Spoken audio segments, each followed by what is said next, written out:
Now I'm coming to a point now. While I was working, doing my work at the electric wires, in the camp expense, and at one time it was a new camp built not far away.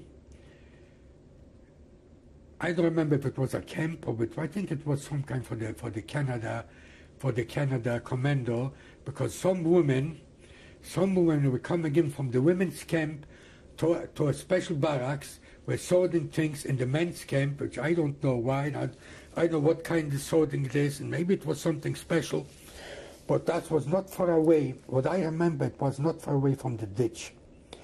This ditch opened up again when the Hungarian transport started coming in.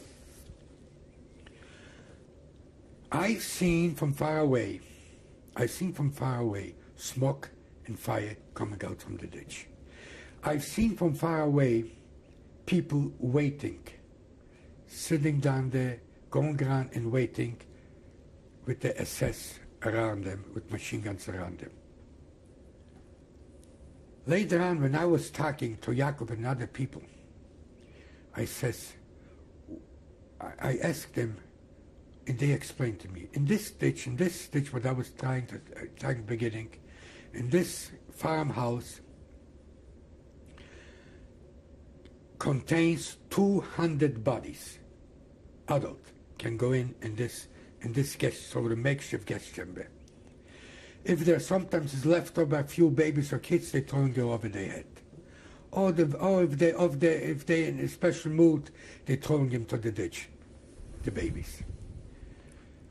Now, if sometimes there's about 1,000, 1,200 to 2,000 people waiting and knowing and seeing what's happening in this little farmhouse. It's not like some of them go to the modern crematorium, at least they don't know what happens till the last few minutes. Here, they're waiting for hours, sometimes a whole night and a whole day. These poor people dying every minute, know what's going to happen to them till these 200 bodies are taken out, cleaned out. There has to be cleaned out, fumed out, but it's in other crematoriums it's supposed to be fumed out. Maybe they did a lot. Fumed out. That's when other people come in. They shouldn't rebel right away, and these people have to wait their turn.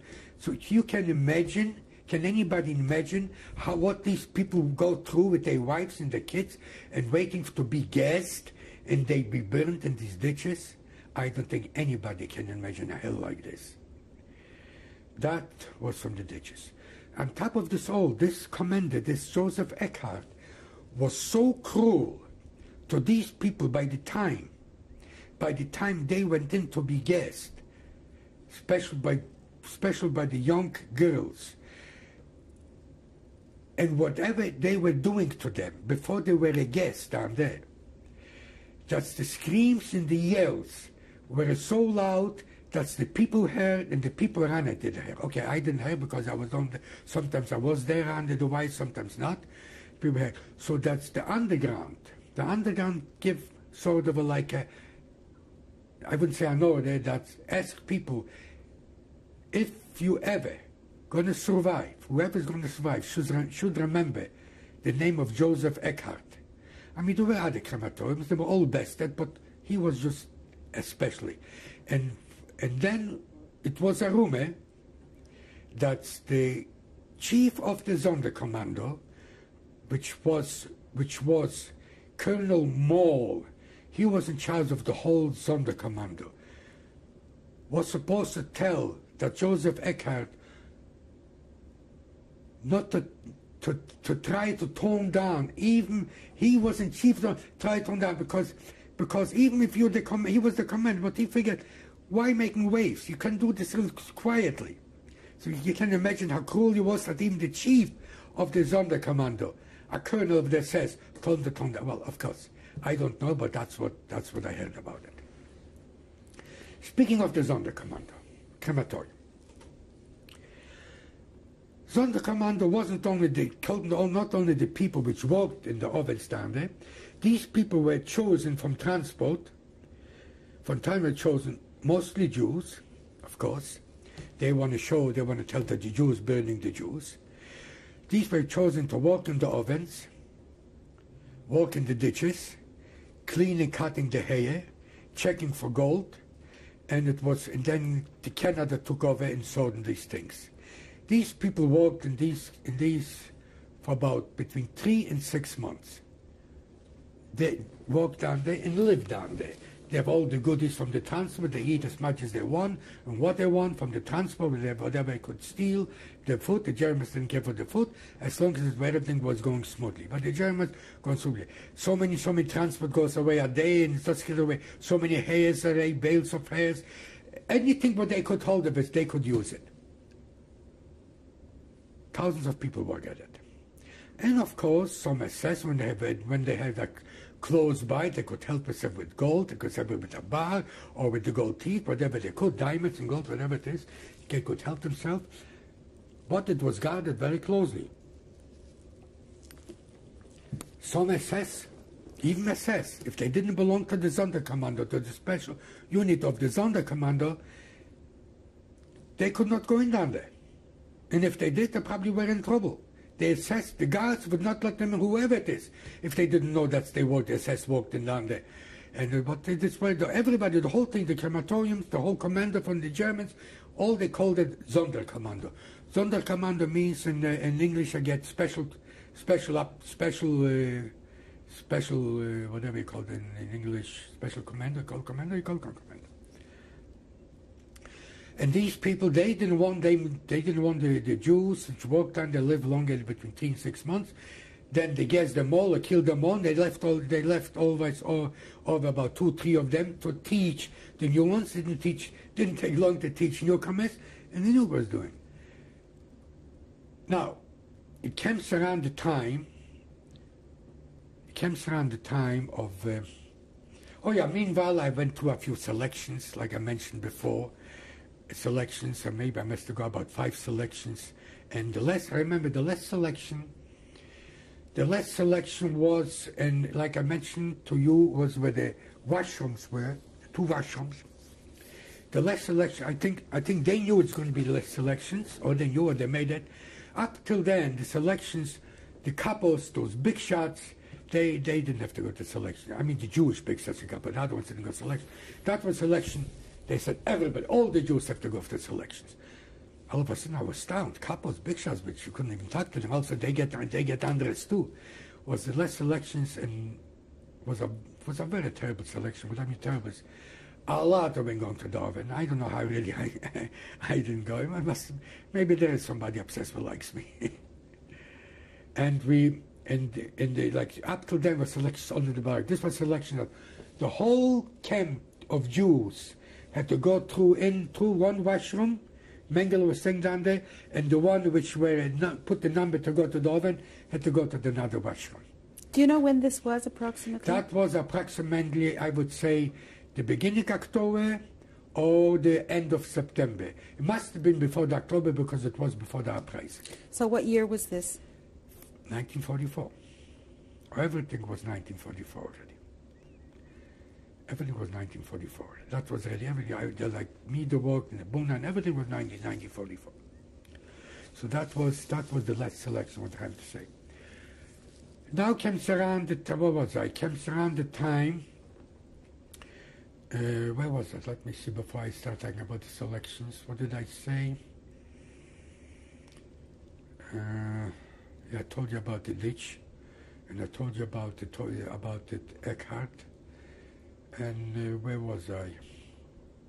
You just finished telling me that the Colonel Maul told him. Oh yes, that the Colonel Maul told him. Maybe it was that was a heresy, of course.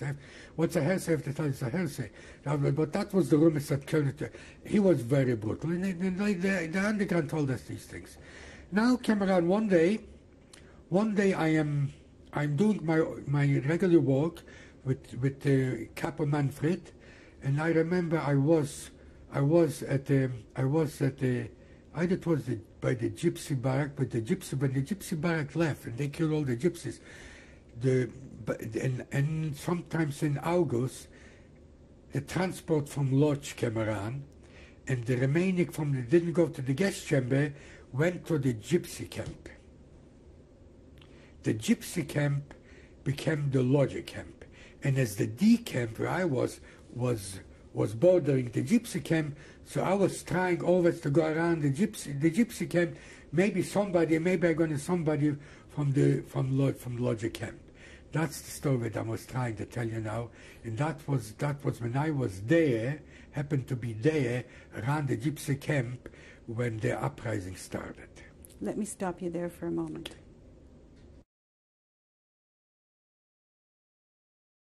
So now, you're cleaning up the crematorium. Now we're cleaning up the crematorium. We're cleaning up the crematorium, so you're going to ask, what... The question is now, what is happening?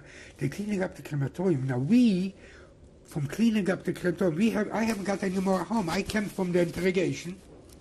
All of us, we came from the interrogation, right, to clean up the crematorium. We still didn't eat. But we weren't hungry anymore. We were so already, so beaten up and so exhausted and so weak from the engagement. We had water. We had water which was from the puddles. From the puddle was left over from the firemen was left it down, and that's the only what we had. So till it was dark, we cleaned it up, and the SS around us. Then our truck comes around, and they put things on the truck, and they saying to us, "Okay, now it's finished. Now we finished the work, and we finished the same evening. Now we finished the day of work. That's all they needed us, and now they're going to take us to the gas chamber and gas us, so they're going to shoot us." They're taking us to the crematorium, to the grounds of the crematorium, I want you to know. And they put us in a compartment, in a special place down there, where all the people from the crematorium used to live. Because they didn't put us back to the camp. Because they had already in mind for what's to use us. Now we're already cleaning up, to finish up the job, to cleaning up, and now you got to remember that, if you remember what I said before, number 2 was damaged about 50 or 60%, need cleaning up and repair. So they already had in mind to use us, which we didn't know, with another few guys, survivors down there, to clean up the crematorium down there. So we're sleeping down there at the old crematorium. Next day we're going back. They take us back. They take us back by a truck, which is not so far, but we couldn't walk. We couldn't walk. They took us back to cleaning up again. When it was finished cleaning up, we started cleaning up in the crematorium number 2. And in about 10 days, or in about, was it 10? No. What day? How many days was it? No, not 10 days. It was about 3 days later. They get the rest of from the Sonderkommando, from the crematorium that's left over from the old from the crematorium. Maybe it was about 150 to 200 of them. They marched them out, in the time we were down there. They marched them out, and they know already that they don't know how and when they're going to kill. They marched them out to be burned by flamethrowers. But before they marched them out, they sing a song. When I want you to know, nobody ever known in all time of Auschwitz that you can march in singing. We were not allowed to sing. Let me stop you there for a moment.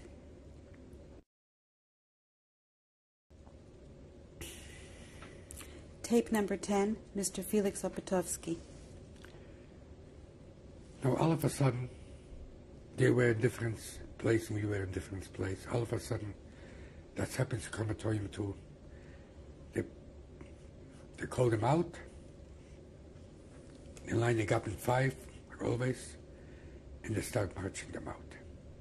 And they start singing a song. Loud, very loud, together. They were only singing 4 verses. And over the same thing. What were they? And Do you that's remember? the first time I remember the song of partisans. Can you sing it for me? No, I can't sing of them. It's too painful to sing because I remember these guys, the way they're going today, dead, so proud. So singing that song. And so now it remained a few of them. And there remained also one of their capos remained, 2 of them capos. which I remember the names. One name was Philip. I don't remember his name. I think he was a French Jew. And one was a Lithuanian, which was Lemke. Now, I don't know if the name you spell Lemke or Lemke, one of the two. One of the two. He called him Lemke, which he introduced us what we should do, which he told us more about it, what we know. And he also said, guys, he said, we win another few days of relief. Of if it's worth it or not, I don't know. But this Philip, he says, they see this guy Philip made a name which called the Abbruchkommando. That means Abbruchkommando, the people which an Abbruchkommando in German and English would be dissolving, something like putting. Abbruch would be in English disembarking, taking apart.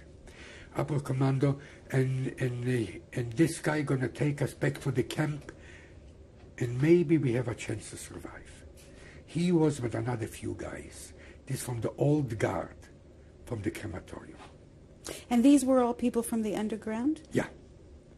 Yeah. Well, if they belong to the whole people from Babylon belonged to the underground. I don't know who did not belong. But he was the one who told me more about it what I knew. So now we're going back to the camp.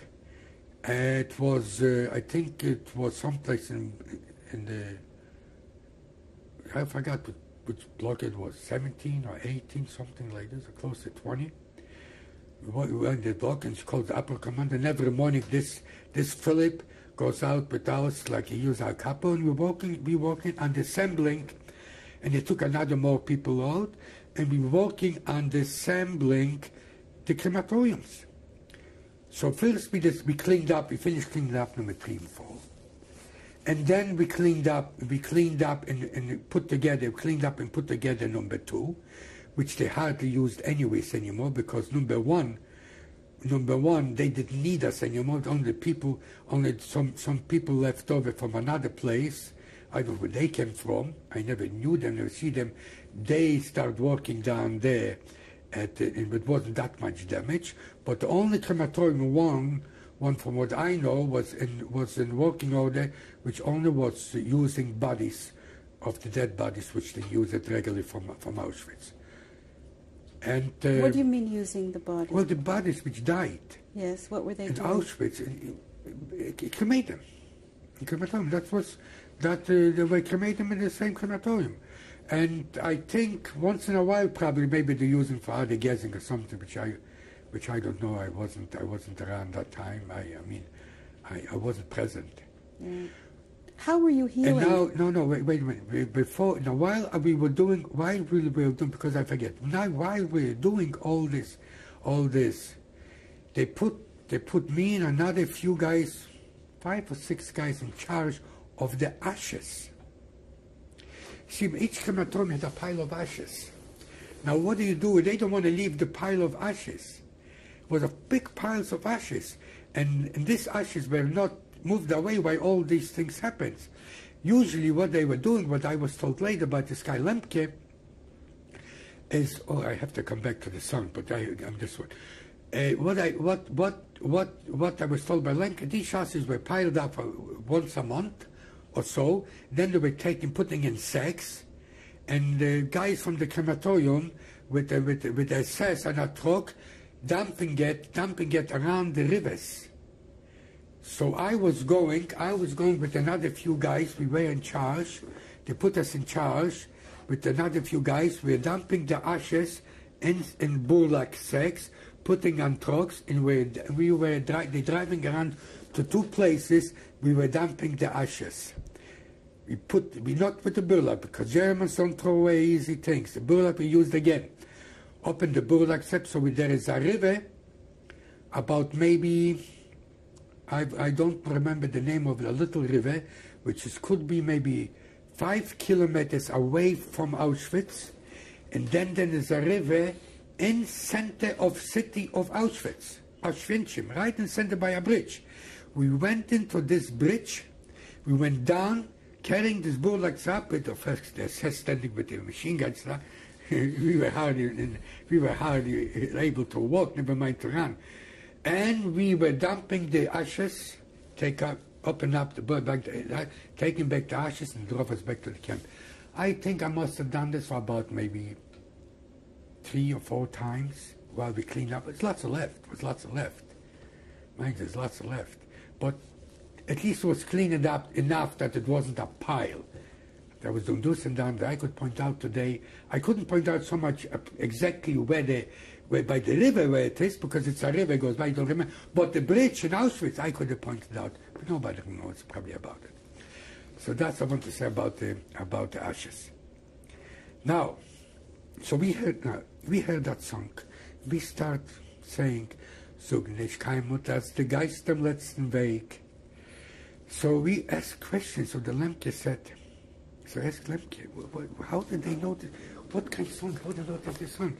So now he tells us the story about, there was a guy, either was a Rebbe, they called him Reb, either from Litvak, Lithuanian Jew, or whatever. He knew the young Lithuanian guy which wrote the song. They were together in the ghetto, either it was Riga or around Riga. Before they exterminate him, they sent him probably to one camp and landed in Auschwitz. And this guy got liquidated, got shot. I think he joined the partisans and got killed. I don't know much about it.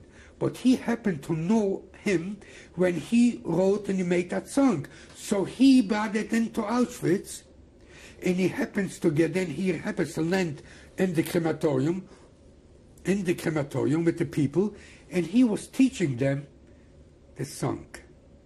And that's when the song was born. That's when the first time was official the song sang. I don't know too many places that song would really be sung. Maybe the partisans will sing it. And you know what? The whole camp of Auschwitz was never used to hearing, because they marched right through. When they marched out from the crematorium, they had to march through the whole length of the camp, the D camp, to go out down to the forest. Of course, they didn't know where they're going, but they would not go to the gas chamber, of course. They would fight, they wouldn't go to the gas chamber. That's where they put flamethrowers out there. They marched out and singing this song constantly. And everybody heard somebody singing. Other people did not know what it's about. Nobody knew what it's about, but everybody figured out that much. So that was the last of them. And then it was the Lemke, and it was the guy Philip, which I know from the old guard. And I think it was another one, but I don't know nothing about it. And we were working on putting it together, dismantling, then it came on order, all of a sudden came on order about a few weeks later. And this is already when that was already on half of November, coming in December. And I think in December or so, came an order from Berlin to demolish, forget about cleaning up, to demolish the whole crematorium, 1 and 2, to clean everything out, to go down there then the first time I've seen the ditches, to go to clean up the ditches, to demolish the bunker from the farmhouse thing, when I seen that one too, to demolish it, cleaning everything out, putting grass around down there. And then, all of a sudden, there's another holiday. Nobody goes to work. Everything stops. The women going around down there, a special holiday. What's a special holiday? They're hanging the 4 to 5 girls. The girls who were the couriers?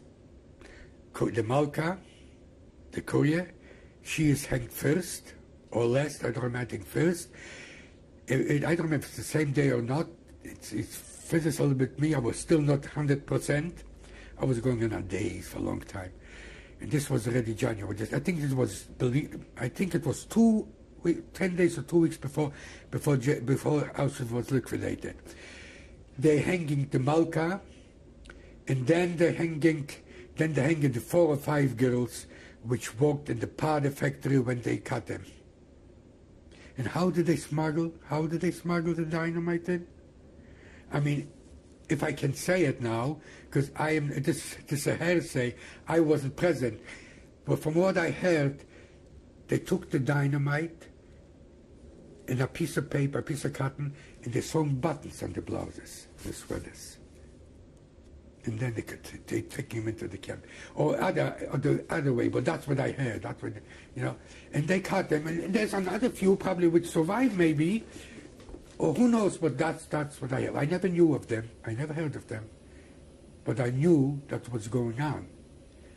When you're underground, you heard quite a few things. And the guy who told me about it was Jakob. I was going to ask you what was happening with Jakob at this time. Okay, so in this time, Jakob in this time is working in Canada, in Canada, trying to do the same thing. In Canada, they're doing the same thing, trying to clean up everything we can, everything they can, moving out all the gold and all the goodies.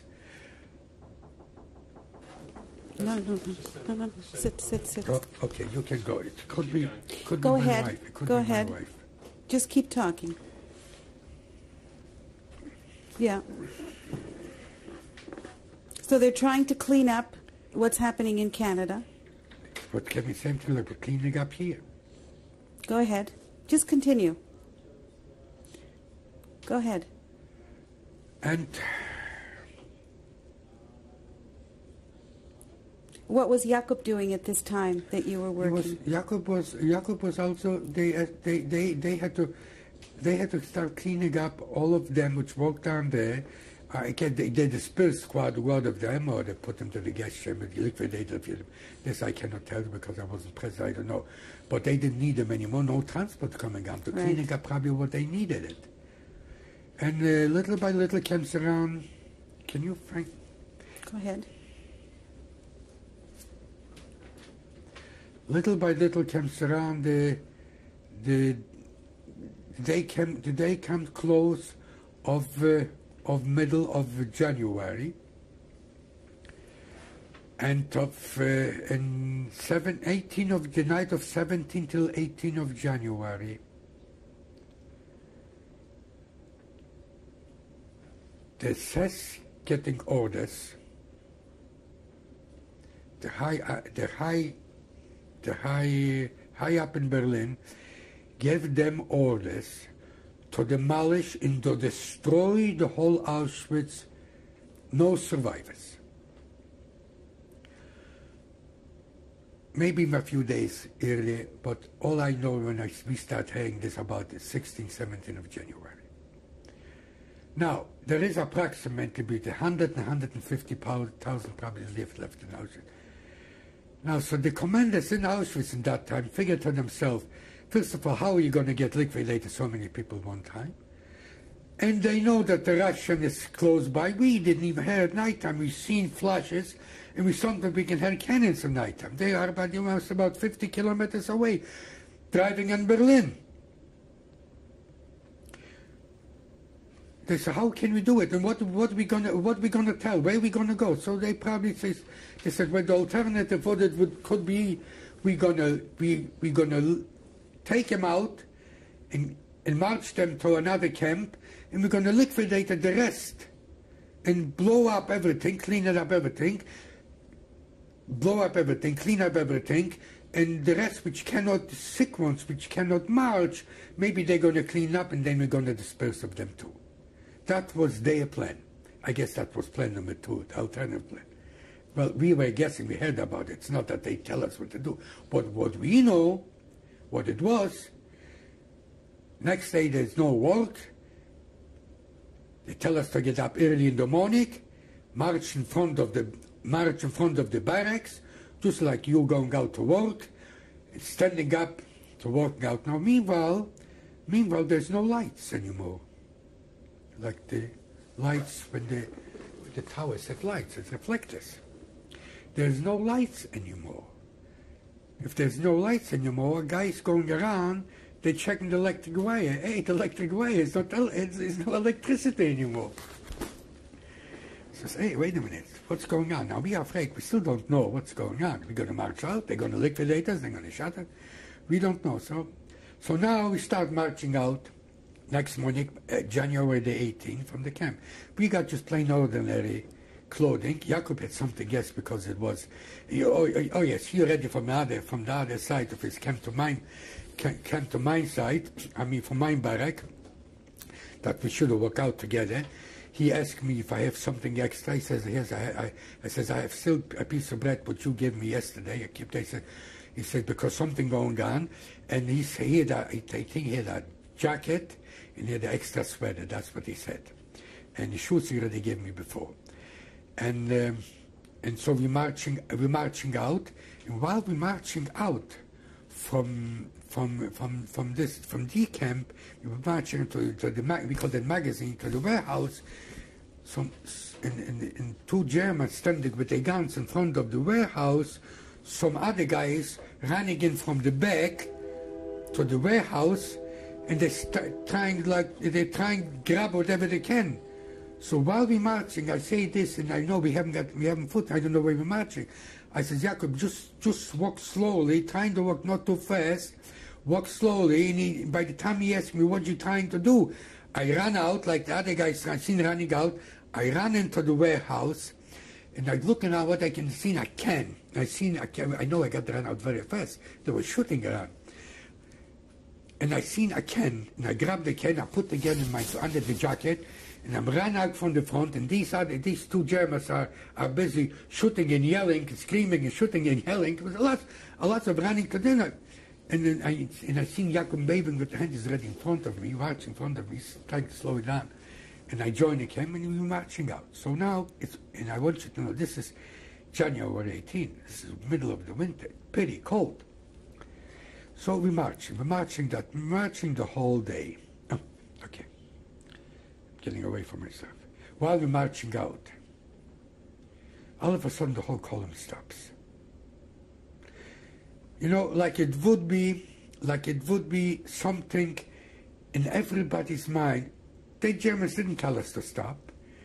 I don't know if they tell us to stop, but the column of a few thousand people, because not the whole camp was at one time, like every group, like the camp is, and let's say it was in our place, let's say, I'll give you an example, if it's 50, 60 barrack, and if there is about, let's say, 501 barrack, that's already about 10, 15,000 people, just in one thing, lining up to move out. Then we stop. Where do we look?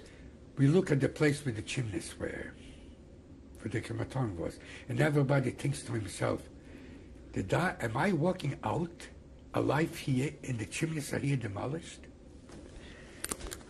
That was something for us to think about it. And everybody was looking that way. Anyway, so we're marching the first day. That was already it was a long time by the time we left, because everybody must be about 10, 11 o'clock already in the morning. We're marching out, and we're marching a whole day. A whole day we're marching on the highway, and if trucks and cars going by, military, mostly was military anyways, you didn't see any person, I don't think any personal cars were going in that time. They're going, so we have to go to the ditches. And the Germans marching with us, and they marching with us, and there's some trucks behind them there, food for them, and things, something like this, and quite a few of them. So the first night, where do you go? They put us in a big, huge field, and I think our column must be at least, okay, like I said, it was maybe 100, 150,000, maybe 100,000 marching out from Auschwitz, but they divided in groups. One group marched where I was going, toward Czechoslovakia. Matter of fact, we went to Bratislava. One group with the German side, and I don't know if it's third group, maybe it was two groups going. Must be at least in our group, I would say, 50,000, 40,000. Well, you couldn't see the end of it, so many. And when we lay down on the snow, you couldn't see the end of it. You didn't see snow anymore. So we lay down, and the Germans too, they were open. They just had these cars, and not all of them could. Anyway, they had to watch us, right? So that was the first night. Wasn't so bad, the first night. The next morning, we get up. We start marching again. And then, of course, I forgot to mention to you, all these people which, when the loudspeakers were telling who cannot march a long way, going to be shot. So you better off to stay behind. Here you're going to be saved. But they know, everybody knows, an open secret, that they're going to be liquidated. So of course everybody wants to go out. So the sick ones that couldn't walk, in the naked ones and half-naked ones from the hospitals, which were making experiments or even of them, everybody wanted to go out. But they didn't last long. How long can they last? Hardly dressed, no food, in March and winter time, and snow, and then lay a whole night in snow, and start marching again. How long could they last? And they're not coming from a Holiday Inn. So of course they slowed down. They couldn't march anymore. They got shot. So now we start, while we're marching, every few feet is another dead one, and another dead one, another dead one, another dead one, another corpse, another corpse, another corpse. We start already counting, we start already looking, we start already paying attention. Corpse to corpse. Now there's the next, now's another night. We're laying again in the open field.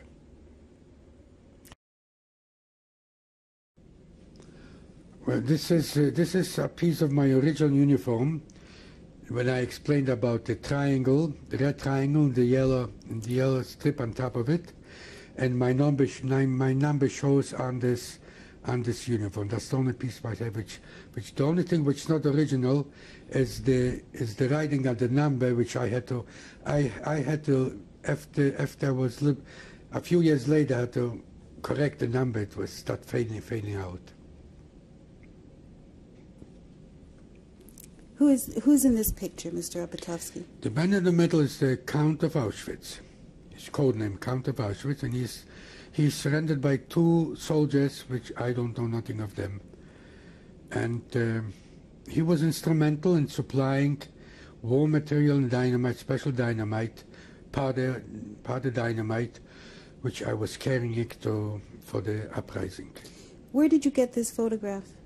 This photograph was given to me recently by his son, several memorabilia from his father as a present, because I never met him to thank him when he was still alive. Do you know where this picture was taken or when it was taken? No idea. There's another photograph of his. And who is this? This is also the Count of Auschwitz, but his son gave it to me. That's how he looked when he was visiting his son here and his daughter-in-law in Toronto on a visit. And unfortunately, I didn't know his whereabouts at that time. Do you know when this picture was taken? I think it was around 1970, 72. Who is this?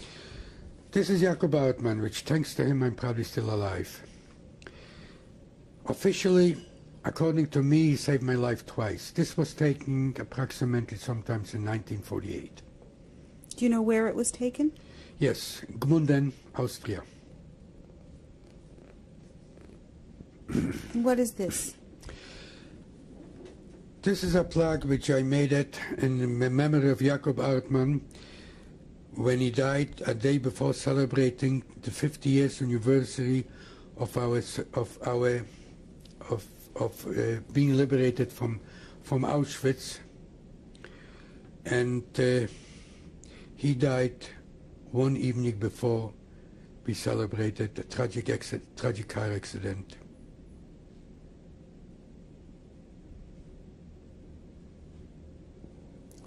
Who's in this picture, Mr. Opitovsky? This was taken in front of the kitchen where we worked in Gmunden, and approximately, I would say, by the end of 1945.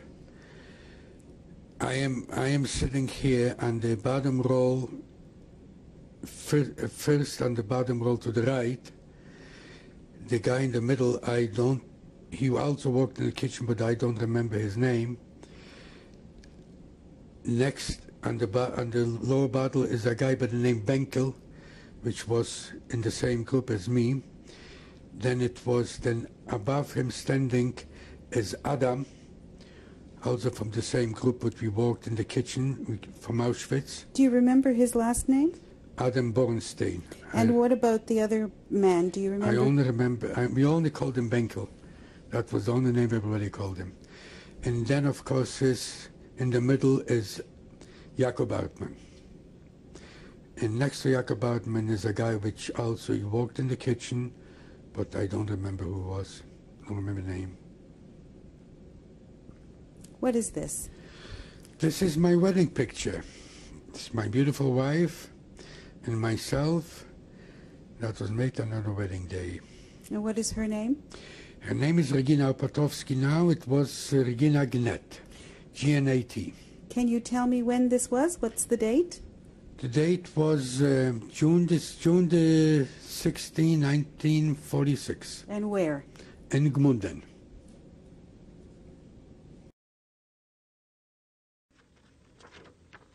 Hier dagegen sahen Sie das Wald in Krematorium 5. Und Sie sehen, gucken Sie sich an, diese Menschen. Das ist ungarische Juden, 1944. Und Sie sehen hier die kleinen Kinder, wie sie weinen. Sie sehen ja die Frau Ältere, wie sich beim Brust hält. Und die waren ja alle toddurstig. Die haben ja schon 5 oder 6 Tagen kein Tropfen Wasser bekommen. Und hinter ihnen, ja, war eine Wandbarriere gestellt, ja, die etwa hoch war oder künstlich etwa 8 bis 10 Meter. Aber Sie könnten auch von hier sehen, wie das Feuer aus den Gruben emporkommt. Aber Sie müssen es so sehen, vielleicht hätte heute sich jemand fragen, warum haben Sie, hat es die Menschen denn nicht berührt? Wenn Sie das gesehen haben, nein. Die Menschen, diese waren so, würde ich sagen, so toddurstig und so von Hunger geplagt.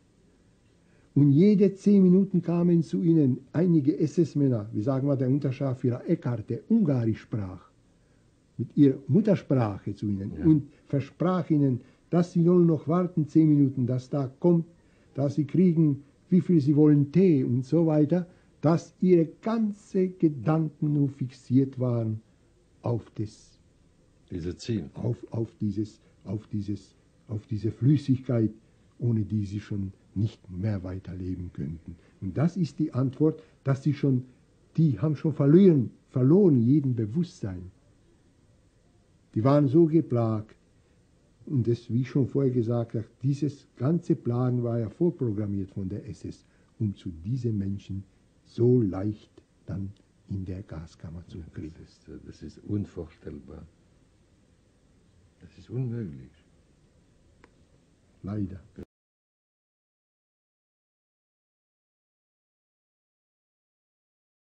And so my sentence was 3 months in the Strafkompanie, in the SK, in the penal colony, or the penal commando in Birkenau. I didn't even know that Birkenau existed at the time. Although, when we marched from the ramp, when we came in to Auschwitz, we saw 2 camps, one on the left, one on the right. One was a women's camp, and this was in Birkenau. We had to march through Birkenau to get in there. And we marched there we were waiting on the door, on the gate. That's where they brought me, and there were, I think, 3 or 4 other guys. And we marched off, we went to Birkenau. You knew about the gas chambers, though? Oh, yeah. At that time I did. How long did it take before you found out? 1 day. This is why I say they wanted to, not only did they take our dignity away, they also made us into animals. You know, it was quite well known. You see, there was a saying down there. They used to say that Germans may die, meaning prisoners. Poles will die. Jews must die. There are certain sentences that were given to you. It was just like the ABC in school. You learned it. Or the guy used to say, how long do you think you're going to last? 2 days? 3 days? You see that? Everybody always pointed against the sky down there where you see the sort of chimney. That's where you're going to get out down there. And again, to keep this whole thing in perspective, how I handled it, I don't know.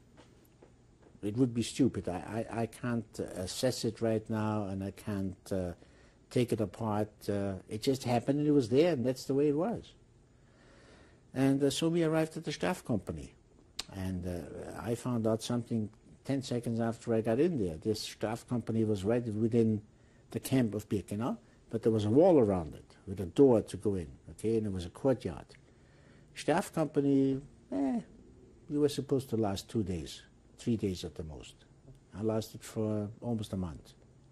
By luck, not only by sheer luck, but I also had somebody to protect me. And funny enough, at that time, in retrospect, I did not think of my grandfather.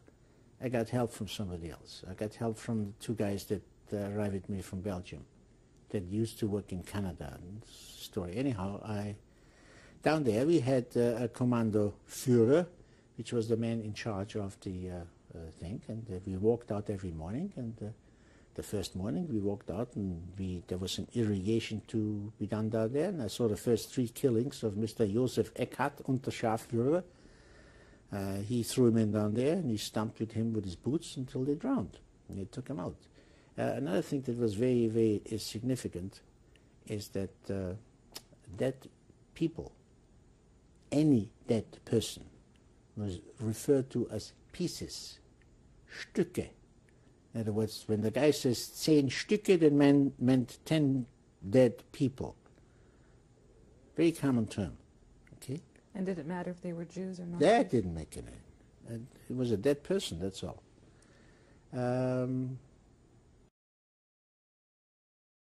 Paula Draper, I'm in Toronto, and I'm interviewing Dennis Erstein, and this is tape 4. All right, to continue about the so-called commanding officer of the Strafkommando, the SK, the penal commando. His name was Josef Eckhardt, E-C-K-H-A-R-D-T. His rank was Unterscharführer. I think that is a non-commissioned officer, something like that. I don't know the equivalent ranks in English, but that's what he was. And he was a vicious, very vicious beast. As I said before, that the one was supposed to only have 2 days or 3 days to live down there, because that's what it was supposed to be, a penal colony. I said, where people went in there to get tortured and murdered, and that's it. That's the end of the story. I've seen him do things like, there's one particular thing where apparently he came into the barrack in front of everybody, and all we were on roll call in that outside the barrack, between the wall and the barracks. And he said to the block Älteste, or the block elder, his name was Emil Bednarek. He had a red triangle. He was of Polish origin, but I think that he also spoke a little German. And what did the red triangle mean? A political prisoner. And also the designation P, the letter P was in there, that they knew it was F was French, P was this, and so on. And he told him that he received information that we will have to get another 10 prisoners in there, but there's no place. So he said, get rid of them. And this is established because there are eyewitnesses to this, including this boy here. Bednarek went and got 10 people out, and there was a little fella down there, was maybe 15 or 16 years old, and he said, please do it fast. And he said, he laid down on a piece of wood, and he took an axe handle, and he said in accented Polish, ich mache saubere Arbeit, I make clean work, and he killed him. But apparently this wasn't fast enough to eliminate the 10 people, so Mr. SS-Unterscharführer Eckhardt said to him, he was very taken back. It takes too long. He said, I'll show you what. So he went in there and he shot the other 9. He heard 9 shots and he shot him.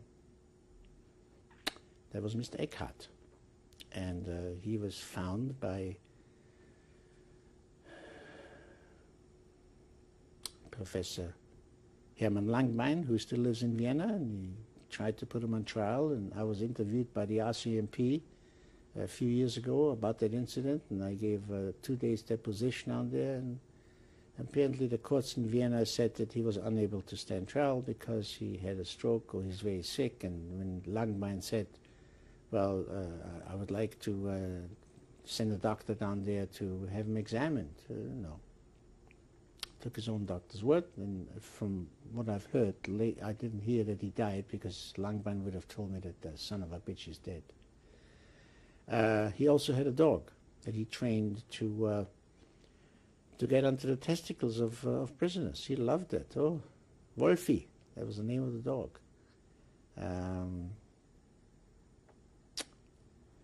There was also a man that, again, this is where my lucky streak continued so far, who was a prisoner, who was a Gentile, who was a communist, who came from Austria, from one of the districts, not in Vienna, outside somewhere, I don't know, upper Austria or something like that, who used to be a trained engineer. He was driving a locomotive.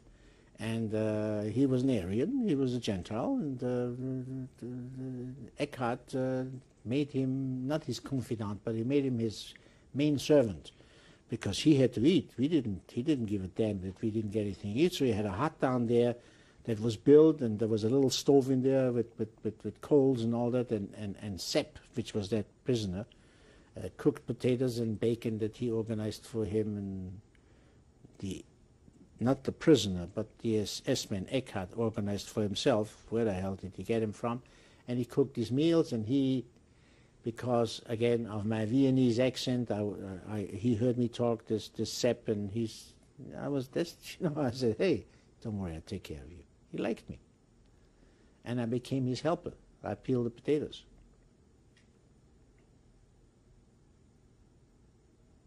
There were some guys from France that came into the Strafkompanie, and these guys were very well connected. They were communists, and there was a large influence of There were undergrounds. There were communist undergrounds and Austrian undergrounds and socialist undergrounds, Polish underground, and all that in the camp. And we knew that these guys are going to get out. And they decided one day to do something to Mr. Eckhardt. So since I did the peeling of the potatoes down there, I had access to where the dog was when he wasn't in action.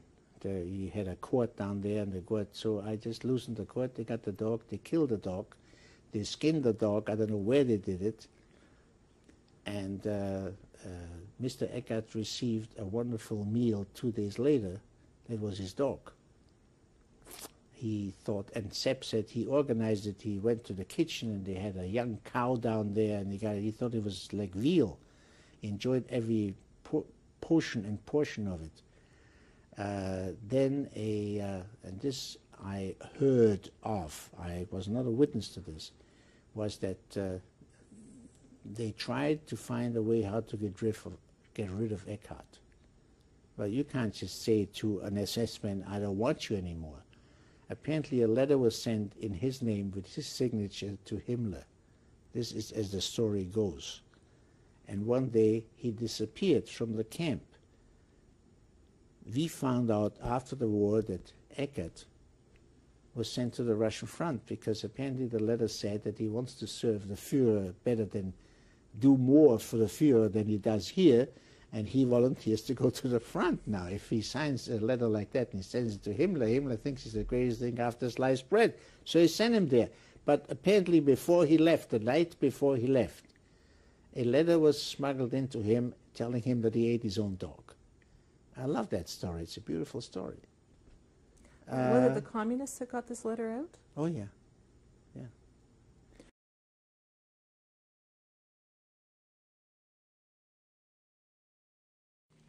I was still hoping. Always hope was with me. And I thought maybe we are going to overcamp. Suddenly at the 5th day in the morning, it had to be at 10 o'clock, the train stopped, and I look out the window from the back part, and I see 5 tremendous large chimneys. But it was a silence. That silence was to me like silence of death. You know, when you arrive at a place that not even the birds are flying and everything is quiet, you become very suspicious. And I looked out that window, I saw those chimneys, and I nudged my father. I told him, look, no matter what happens, there has to be a big bakery here. Look at the chimneys, and we're going to have enough bread. My father said, I don't know. I have no idea. And we still stood in the train for about 10 more minutes. Now suddenly the doors opened up, and all hell broke loose. Suddenly you see German shepherd dogs jumping up into the wagons. They let them do on purpose, and they started barking. And they were big ones, and they were big. I remember the teeth were about this big, almost like a wolf. Then the capos, they had the blue armband with a capo on it. And they come into the trains, and they start hitting people. And they told us, get out of the train as fast, because otherwise we're going to beat you up as fast as possible. Get out of here. And they had all walking sticks on their hands. Down on the platform were the SS people. And there was, among the SS guards at that time, he introduced himself and he said, I am Lieutenant Eckhardt. I am a Hungarian German. And he spoke to us in Hungarian. Eckhardt was his name. Eckhardt. I'll never forget that name. And he says, get out as fast as you can, because otherwise we're going to start beating you really badly.